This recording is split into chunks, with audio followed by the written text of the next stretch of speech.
O anak, ito ay isang pribilehyo na masabi ko sa iyo kung gaano ko kayo kamahal. Higit sa lahat, sa iyo na buong pusong nagsikap para maabot ang iyong pangarap. Dahil ang sabi mo sa akin noon, gusto mong iaangat mo ang buhay natin para hindi tayo ang tingin ng pamilya ng ni daddy mo na walang kwenta tayo. Nais mong iangat mo ang ang kabuhayan, kaya ka nagsikap at higit sa lahat, salamat sa mga sakripisyo mo, sa paghahanap buhay. Alam ko kung paano kayo gumagawa na mag-asawa para kumita. Kaya lagi kong idinadalangin na patuloy kayong pagpalain.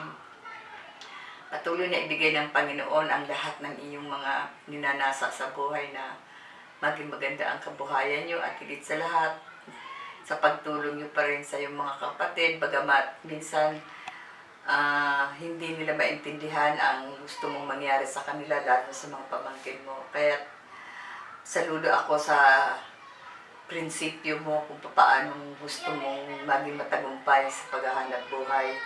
At higit sa lahat, nagpapasalamat ako na inuna mo ngayon ang Panginoon at alam ko na lalo kang pagpapalain. Kaya sa kaarawan mo na ito, patuloy mong maranasan nawa ang pagpapala ng langit para ang iyong pamilya, ang ating pamilya ay makilala sa pamamagitan mo na nagsisikap, na wala kayong sinasagasaang tao sa inyong paghahanap buhay.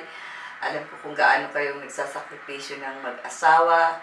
Hindi kumukuha ng driver si Jardy para lalong makatipid dahil gusto mong magkaroon ng magandang buhay ang pamilya mo. Kaya go sa mga pangarap mo, anak, na nawa patuloy kayong pagpalain ng Panginoon at marami pang mga pagpapala ang dumating sa buhay nyo upang lalo din kayong makatulong sa ibang tao. Higit sa lahat, ang Panginoon nakatingin sa puso mo.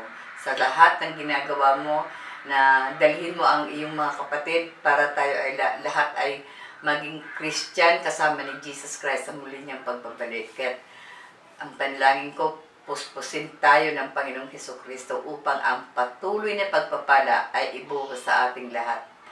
At ito ang pinakamaligayang araw na nakita ko kung paano kayo na